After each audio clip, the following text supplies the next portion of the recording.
Good day and welcome back to Elementary 72 Gaming. Now I'm back with the Guardians from the Guardian series. Now, obviously there's some things which go common for both Guardian ships, but there's one or two things that are going to be slightly different. So here's how it goes. The Guardian ships in the Battlecruiser class are phenomenal vessels. So I'm going to give you the Ferox and the Cyclone. Now my obvious choice between the two is the Cyclone because I'm the most familiar with it and it is my favorite ship.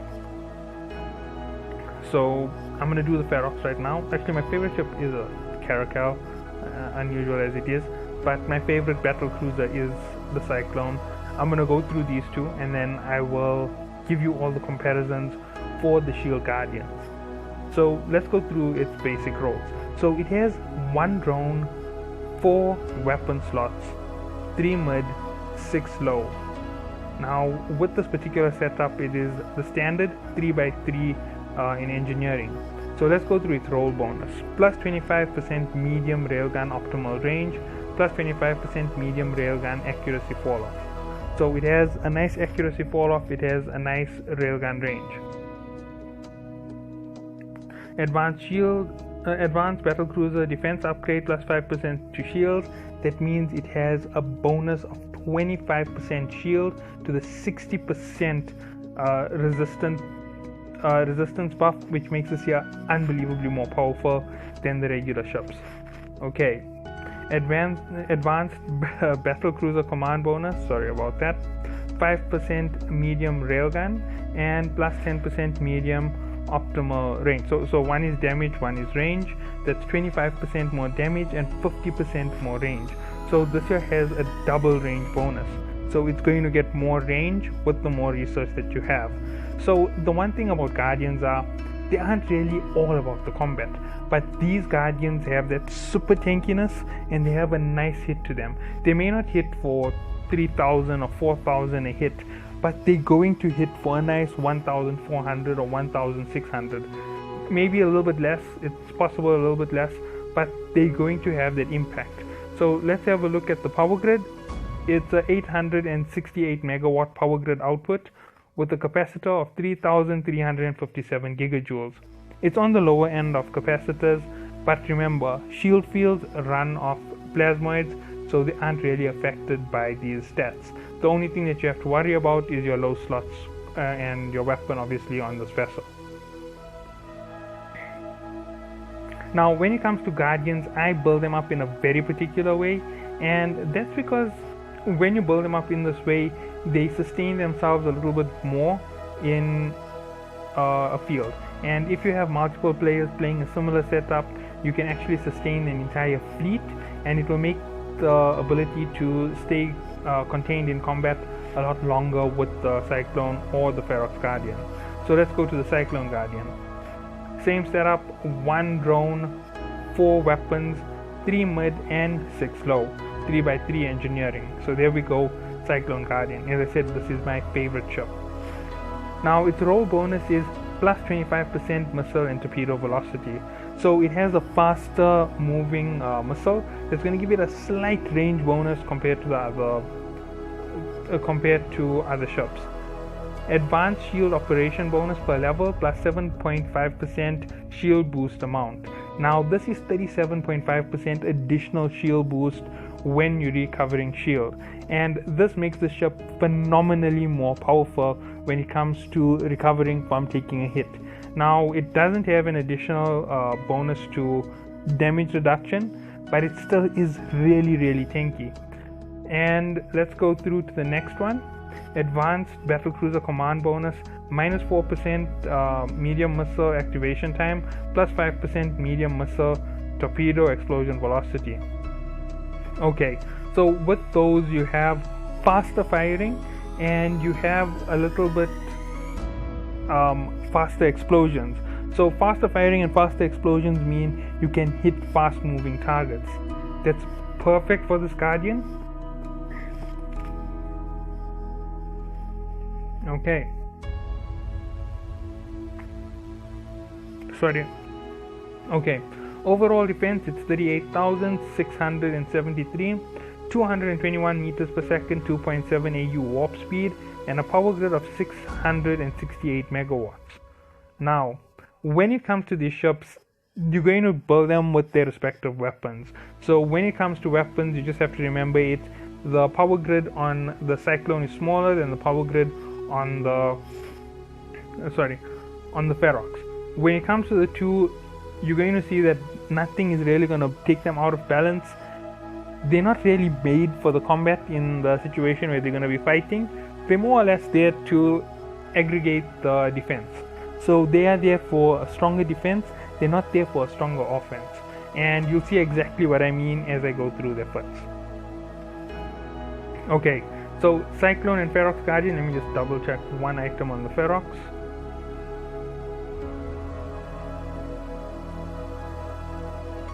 Okay, so 200 more for the railguns. So let's go straight to the railguns, medium. Now when it comes to railguns, you have the option of rifle railguns to start you off. I don't know many people who use rifles, most use snub nose, but opening the...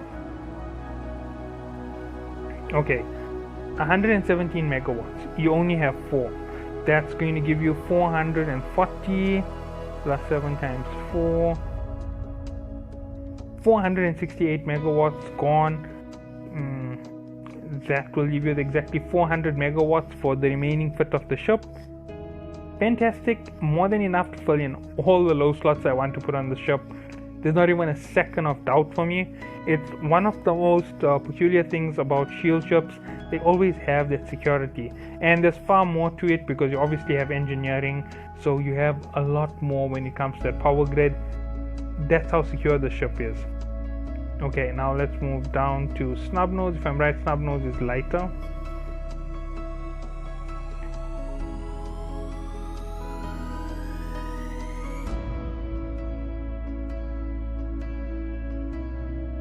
$416 megawatts. Okay, so 452 megawatts left if you went with the snub nose. That's the whole thing. These are fleet ships. They aren't really meant to go solo. If you're gonna go solo with them, missions are gonna take long, encounters are gonna take long, dead spaces are gonna take very long. You might even lose in a dead space. I'm not 100% sure on whether they can take it, but it really does make a big difference. Oh wait, there's still another weapon to go through. Missile launchers. Now my fit with the Cyclone is going to be medium or rapid. You could go torpedoes, but I will stick to medium missiles and rapid missiles because they're going to give you the best location. As you can see, 43 megawatts, times it by the 4, that gives you 172 megawatts. You have more than enough for the remainder of the ship. You don't have to worry about that. It's 58 megawatts, times it by 4, that's 232 megawatts. It is a little bit heavy, but when you knock it off the system, it's not that big. You got 668, you've got over 400 megawatts still remaining on the ship, no problem. And if you want to go one more down, you can go and look at the torpedoes. 64 megawatts, they're slightly bigger, times it by 4, that's 256 megawatts out of the total. You're still over 400 megawatts remaining on your ship, and you're safe. So that's how secure they are when it comes to the rest of the ship. So your primary weapons, whatever you're going to use, you are going to be safe putting them on, especially with the Shield Guardian. Now this is where the whole problem comes in. The damage output from these ships is generally not that impressive, so please be warned, don't think about running a Shield Guardian just because it is that powerful when it comes to defense to run big missions. Drones, one drone, 1 megawatt. So there we go. Okay, one moment, sorry, I made a mistake. We're gonna go down to Shield Field Module. Now you can have two options here. You can go small, you can go medium. If you're crazy enough, you can go large, but small and medium are generally all you really need. Small is the best to use, so you go with small. You have a 7.5 kilometer optimal range. Everything needs to get into your shield to be able to deal damage to you. Obviously the C-type is not available in the game at the moment, if I'm correct. Let me open it. Yeah, not available.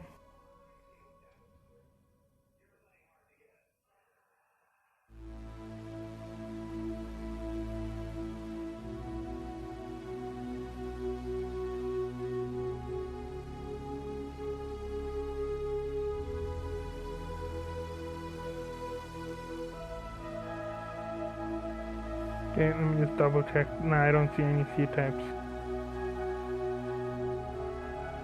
Mirror. Oh, mirror is available. So 30 million. Okay, yeah, so I do run a mirror myself. I don't know why I forgot that. So yes, you can run the small. The 7.5 kilometer means they have a very small bubble. That means anything that wants to attack you has to get really close. They can't get any range on you. So from the long range, when they're hitting you, they're taking these minimum hits at you. It's reduced by 59%, as you saw by the resistance. One moment, let me just open this. As you can see, oh no, this is 56% resistance. So a 56% resistance is added to it.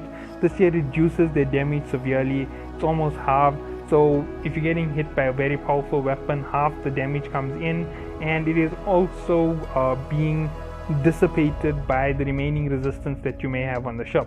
So for example, a 3000 hit is already reduced to less than half, so 1500. Plus you then have your resistances from your armor, from your shield hardener, which is going to dissipate it even further. You're now going to drop down another 30% on that reduction, and there you go. Now you have this minimum damage coming in. It's about 1000 damage. 1000 damage hitting you for the total in that second. It is a tiny amount of damage. If they're hitting somebody else, 10% is covered to you, the rest is remaining over at that shop. Plus they have an extreme resistance, and you also have the damage reduction and resistance coming into you. So everything is made into small little tiny bits, and with you having over 15,000 to lose on the shield guardian, that's without the shield field active, you have so much of shield at your disposal that you're not really losing it. Okay, so moving on, the next things that you're going to put on: one group shield booster, one capacitor booster, group capacitor booster. Now the reason for these are quite simple. The more of these large modules that you deploy, the faster you can recover your shield, the longer you can last in combat. Okay, now we have 6 low slots. Be warned, my fitting for this ship is slightly different from my Cyclone, my regular Cyclone, or the Mastered Cyclone, so just a heads up. Go down to medium, and you're going to get 2 medium shield boosters. Now, why are you going to get 2 medium shield boosters? Well, quite simple. It's 110 megawatts out of 400. It's minimal. Remember, everything that you just discussed with the mid slots is only 3 megawatts. The drone is 1, so you could say it's 4 megawatts. With all the weapons, you still have more than 400 megawatts remaining for your ship. So 3 shield boosters, you're well away. You have more than enough shield to recover from just about any hit that you take. Now, with all the research and all of the bonuses that come in, this is almost like you have one large shield booster on your ship. And just to show you exactly what I mean, one large shield booster is 914. It takes 502 megawatts. It's bigger than the size of the ship's remaining power grid. So when you use 2 medium shield boosters, it's really going to boost you up that big amount right off the back. Okay, then the next thing you're going to do is you're going to put a shield hardener. Now, since you are running the shield field, there are changes made to how I would regularly run this. So please bear in mind that there's 2 functions on this. I'm going to put 1 shield hardener. Yes, 1 shield hardener, double shield recovery. It's going to give you a nice amount of shield, and you've already finished you finished 3 slots in your low slot. Actually, I think I may have an extra to put in here. 2 hardeners. 2 shield boosters, 2 hardeners. Okay, that is pretty powerful. I didn't think of it. So yes, you could go double adaptive hardener. Now with the double adaptive, you have this extreme resistance. This is now going to minimize even what I said earlier. I didn't think of it. I was counting it as 5 slots. I didn't realize it's 6. So with that, you now have reduced the damage that the ship takes to minimal amounts. You under the 600 mark. So every 6 seconds when you take the 500 or 600 damage, you're going to recover 1,000. So 1,000 recovered, 500 lost, you actually in the winning seat. It's only when they overwhelm you with massive numbers that you could actually take a little bit more damage. You have 2 more rolls remaining. One is going to go to a cap battery, and this is quite simple. Cap is always a massive problem when it comes to shield boosting. So there you go, 1 C-type medium shield booster, 83 megawatts. You're still ways away from the end of it. You're only at 112 before this. With this 83, you're still under the 200 megawatt mark. You still have 200 megawatts for your last slot. You could literally put anything in that last slot. I am going to go down, look at micro warp drives since I want the extra speed on these ships. Now everything beyond the weapons is the same for both ships because they both have that ballot. Sorry, I opened the wrong one. Medium C type. And there you go, 167 megawatts. Your low slots are filled up. You're just over 367 megawatts in the low slot. You're done. Everything for your low and mid slots are done. The ship is nice and solid. It's tanky. If someone is going to hit you, they have to get through a lot of defense to actually destroy your ship. It's one of the most tough ships. Pair it with any other ship and you have a nice phenomenal fighter. If you really want to go at it to take out drones, go with the Ferox. If you're going up against long range fighters, go with the Cyclone. And you can now fit them out when it comes to rigs. So rigs, since these are defensive ships, you want maximum defense on them. So faster shield boost, increased shield boost amount, and reduced capacitor shield boost. Now with those 3 put in place, you now have a 2-minute ship. So this ship can last in combat for up to 2 minutes. That's with the shield booster and the hardeners active, with the micro warp drive active as well, if my calculations still hold correct. And this ship is going to be phenomenal. You just sit in the right spot, you fire as much as you want. If your research is high enough in engineering, you're well over the top. Now for the engineering slots, Guardians always work with logistics, so this is going to sound very familiar. 3 semiconductor control units. You want as big of a capacitor as possible to sustain the regen of shield for as long as possible. Should you ever end up in a situation where they bust through most of your shield too quickly, you want it to be a sustained regen. Alright, so that's it on what you're going to need. Now obviously there is one alpha to the shield boost modules, not shield boost module, sorry, to the shield Guardians, and I'm just going to show it. It is the only logistics type Guardian in the high class vessels, and that is the Nightmare. Now you might be thinking I'm wrong, but I'm not. This is the only shield field module ship at the moment in the battleships, as far as I know, unless I've missed something with one of these ships. Let me just double check them all here in front of you. Nope, I don't see anything there. Nothing there. Drones, nothing more.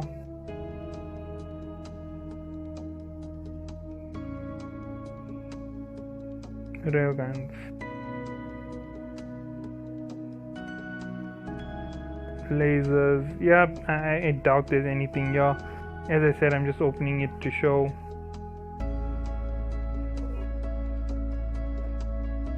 Still nothing.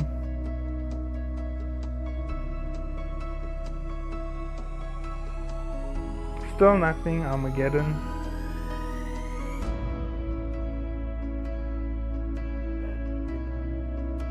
Okay, Maelstrom, Typhoon, Tempest, Maelstrom Striker, Rook, Raven. So yeah, there isn't another ship like it. So as you can see, when it comes to shield fields, the only alpha right now in the battleships is going to be the Nightmare. Hopefully they will add some logistics and some Guardians to the battleship class, maybe some command burst module ships as well, so to add a whole other aspect to the battleships. But that's it. That is everything that we have. That is where everything lies. Now obviously there's a few people who are upset that the Rook has been moved to a T10, and some of the changes have been upsetting when they move the ships around.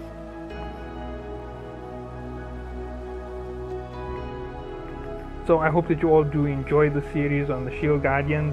Here's something to note. This is the lower class version of the Cyclone. I'm just going to open it and you're going to see what a big difference there is in defense.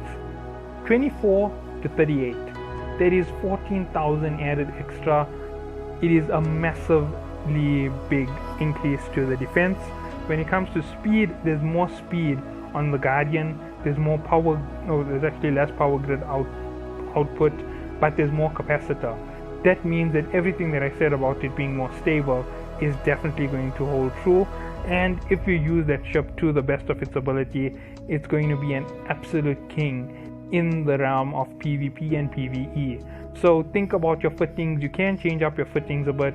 You can omit one or two of the shield hardeners, and you could possibly run something a little bit more sophisticated for that role. When I say sophisticated for the role, I actually mean something along the line of adding some boost to your firepower. You could run a ballistic control or missile tracking unit. So that is what you could have. I hope you all have enjoyed the video. Please remember to leave a like, comment on my video, and subscribe to the channel. See you all in the next one.